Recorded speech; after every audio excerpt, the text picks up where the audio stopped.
Bienvenue à tous pour un nouveau Deep Dive. On va s'attaquer à un sujet qui, je pense, est assez captivant, à la croisée de l'économie, de la politique, avec, on va dire, un petit côté mystère. Ah, j'aime bien le mystère. Oui, on va parler de l'industrialisation au Burkina Faso. D'accord. Et on va décortiquer une vidéo qu'on a trouvée assez intéressante, intitulée « Ibrahim Traoré frappe fort ». Première usine de détergent au Burkina Faso, de la chaîne YouTube Traveling with Alain. Oui.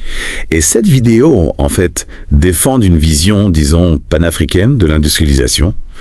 Et en même temps, elle critique assez ouvertement l'influence occidentale. Donc l'idée, c'est vraiment de plonger dans cette perspective, Oui. essayer de comprendre les arguments clés, et puis vous laisser, avec des questions pour réfléchir au développement de l'Afrique. Super. Qu'est-ce qui t'a marqué, toi, en premier dans cette vidéo? Ce qui est intéressant, c'est qu'elle prend un exemple très concret, en fait. Ouais. La création d'une usine de détergent au Burkina Faso. Oui, la toute première. La toute première, exactement. Et l'auteur, Traveling with Alain, souligne que pendant des décennies, le pays a été dépendant des importations, ce qui a fragilisé son économie. D'après lui, cette usine, c'est un premier pas déjà vers l'autosuffisance. Ouais, on sent vraiment cette idée de fierté dans la vidéo, ouais. Ah oui, complètement. C'est plus qu'une usine, c'est vraiment un symbole fort. Exactement, c'est un symbole de changement, un symbole d'espoir, en fait, de prise en main du destin du pays. Ouais. Et ça permet aussi de créer des emplois, hein? Bien sûr, c'est un des arguments avancés, oui. Et puis rompre avec des schémas économiques qui sont hérités du passé. Mais la vidéo s'arrête pas là, hein? Non, non. Et elle ne fait pas que célébrer cette réussite. Traveling with Alain met aussi en lumière les difficultés, les obstacles auxquels se heurtent les entrepreneurs africains. Oui, et on en a parlé un petit peu avant l'enregistrement, mais c'est vrai que c'est des difficultés assez importantes. Oui, oui. On parle de l'accès au financement, de la bureaucratie, le manque d'infrastructures, la concurrence des multinationales occidentales. Exactement. Tous ces points sont abordés dans la vidéo. Et ce qui est important, c'est que Traveling with Alain, il nous rappelle que derrière ces entreprises, il y a des individus qui prennent des risques considérables. Oui, ils se lancent dans l'inconnu, en fait. Voilà, pour réaliser un projet qui les dépasse. Et c'est là, j'imagine, que le rôle des gouvernements africains entre en jeu. Oui, tout à fait. Il y avait besoin de soutien de la part des Absolument. Voilà. La vidéo appelle à des politiques publiques volontaristes volontaristes, ouais. pour soutenir l'industrie locale. Concrètement, ça veut dire quoi? Eh bien, on parle de protectionnisme, d'investissement dans la formation technique. Oui, pour avoir une manœuvre qualifiée. Exactement. Et puis, un accès simplifié au crédit. C'est vraiment la construction d'un écosystème favorable à l'industrie locale. Ouais, c'est un changement de paradigme, en fait, que propose cette vidéo. Complètement. C'est une remise en question du modèle économique dominant. Et toi, en tant que spectateur, qu'est-ce que tu en retires? Ce qui est intéressant, c'est cette question cruciale. Quel est l'impact des décisions politiques sur la vie des citoyens et les opportunités économiques?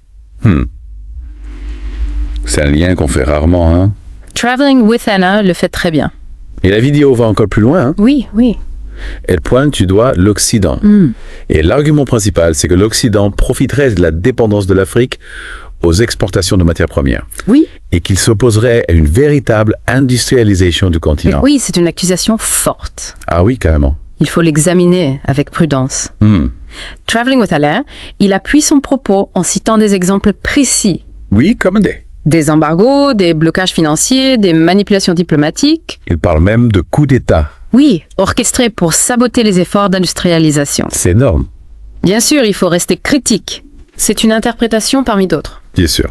Mais la question se pose. Est-ce que c'est une lecture pertinente? Voilà. Traveling with Alain nous encourage à nous interroger sur ce point. Face à cette situation, il présente une solution potentielle. L'Alliance des États du Sahel. L'OAS. L'OAS, ouais.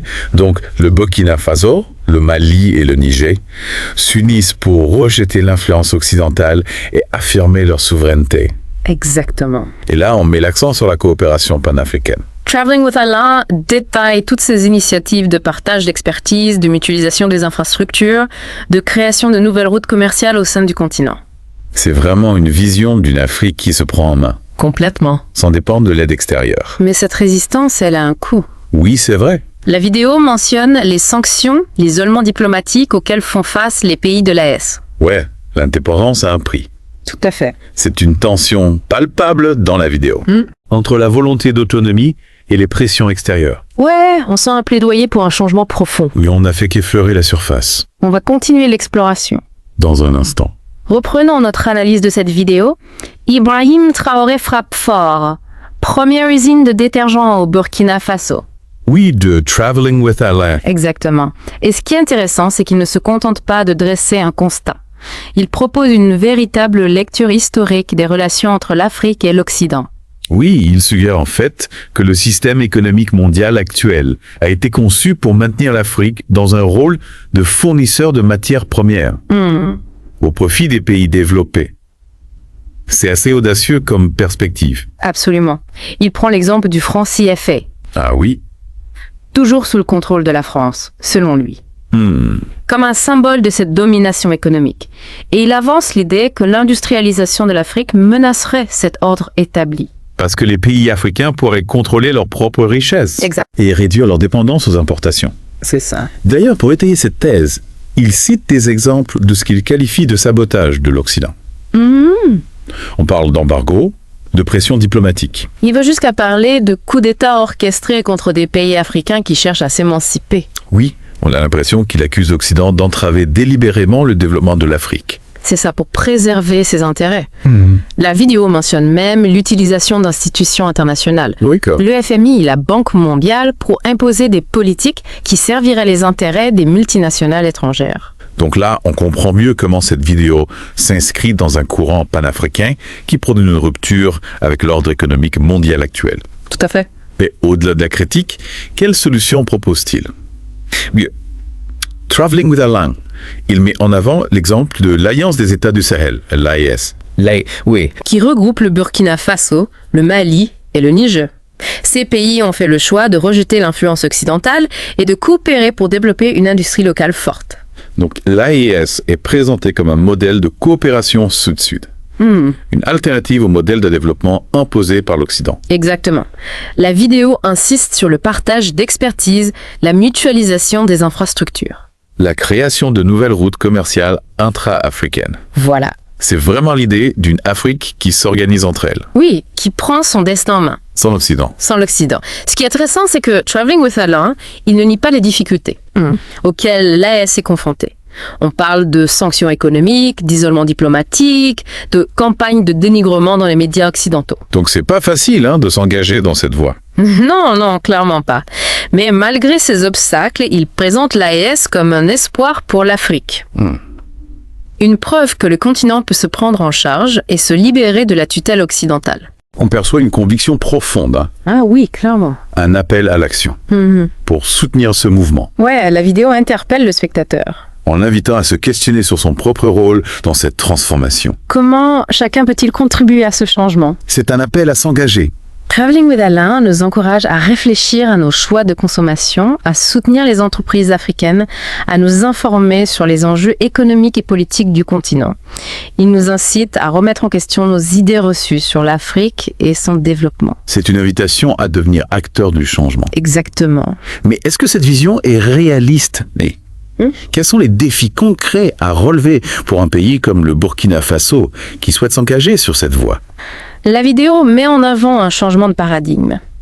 Il ne s'agit pas simplement de construire des usines, mais de repenser tout le modèle de développement. Traveling with Alain insiste sur le fait que l'industrialisation n'est pas une fin en soi, mais un outil pour atteindre une plus grande autonomie économique et politique. Oui, mais c'est un pari risqué. Oui, On l'a vu avec les sanctions, l'isolement diplomatique. Est-ce que le Burkina Faso a les moyens de se lancer dans une telle aventure? c'est une question légitime, et Traveling with Alain, il l'élude pas. Il insiste sur la nécessité de renforcer les industries locales, Oui. sécuriser les circuits de production, de distribution, privilégier le marché africain. En fait, l'idée, c'est de créer un écosystème économique solide, capable de résister aux pressions extérieures. Mais comment faire face à la concurrence des multinationales? Elles ont souvent des moyens bien supérieurs aux entreprises africaines. Traveling with Alain évoque la mise en place de barrières douanières intelligentes, des accords de coopération interafricains pour protéger les industries naissantes. Il appelle aussi à la formation des jeunes dans les secteurs stratégiques, Ouais. afin de créer une main-d'œuvre qualifiée et compétitive. On perçoit une volonté de rompre avec la dépendance, prendre son destin en main. Oui, Mais est-ce que cette vision, elle est partagée par tous les Burkinabés? c'est une question complexe. La vidéo présente une perspective. un point de vue engagé. Il existe certainement d'autres voies au Burkina Faso, d'autres opinions sur la meilleure voie à suivre pour le développement du pays. C'est là qu'on arrive au bout de notre deep dive. On a exploré une vision, je trouve, passionnante de l'industrialisation au Burkina Faso, parfois provocante. On a examiné les défis, les espoirs, les risques, les contradictions. Tout à fait. Au final, c'est à vous, chers auditeurs, de vous forger votre propre opinion. Pour vous aider à aller plus loin, on vous laisse avec une question. Quels sont les bénéfices potentiels, mais aussi les risques d'une industrialisation rapide pour un pays comme le Burkina Faso ? N'hésitez pas à approfondir le sujet. Vous renseigner sur l'AES et son impact sur la région. L'Afrique est en mouvement et son avenir se construit aujourd'hui.